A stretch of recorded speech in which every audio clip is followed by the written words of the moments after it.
Улаанбаатарын ангийн мөнгөн сумын Ашидман Крушаны дарга ган зэрэг бүтгэн байна гэ.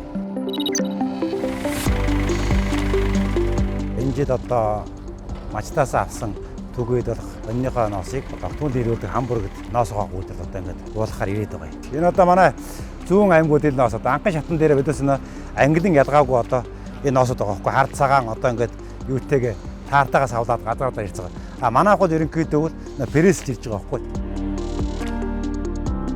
22-нд манай сургалтаа хийсэн, 23-нд 2 жил сургалтаа хийсэн.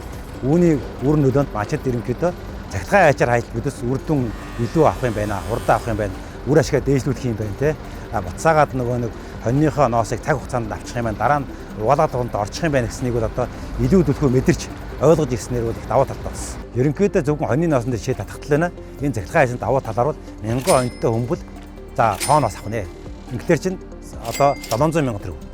Болох одоо тэр орон нутгийн ханшаарчтай гарааргаар хайчилсан байх юм бол бид нар 300 ил авах нэ. 300 210 мянган төгрөг гэдэг чинь 700-аас 210 гэсэн 500 гаруй мянган төгрөгийн үр өгөөж эдийн засгтаа нэмэр болох гэж байгаа байхгүй юу? Бид нар одоо анхан шатан дээр дөс 50 төгсөн дараа нь бид нар цааш нь өргөдөөд ажиллах боломжтой гэж үзэж байгаа. Манайхан дэг 1000 гаруй мач өрхтэй байгаа юм. Яг гэнэ хөдөө байна гот айлаараа бол нэг 300 гаруй мач өрх байгаа юм. 5 айлын донд нэг ноосдох машин байх юм бол тэр цаг хугацааны ажлыг авч боломжтой болчих. Тэгэхээр манайхан сумын хэмжээнд энэ технологи нэвтрүүлэлт 20-с 30 машин байх тул нэгснээс сумын өнөө бүхэл хэрэгцээг даваад авчиж байгаа юм. Нодлон манайх бол сургалтаараа бол шаргачаад хонь угаасан, парижет төвшин салгах чам давхар.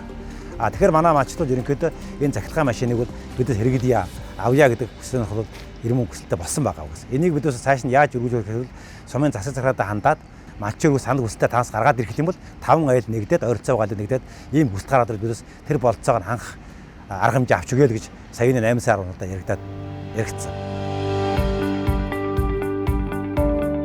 Мачтын тэр захиргааны ачаар ааждаад юм уу гарааргаа авсан ноосуудыг хошоон дээр бэлтгэн нийлүүлээд үндэсний үйлдвэр тушаахтаа бид өхөн пресс машин ашигласнараа ямар давуу тал гарч байгаа вэ гэхээр жишээлбэл манай одоо энэ ноос очсон 5 тонн машин дээр задгаагаар ачих юм бол 5 тонн 500 орно. Хамгийн сайн ачтай гэхээр 6-7 хоны хүчээр нэг өдөр болж ачна.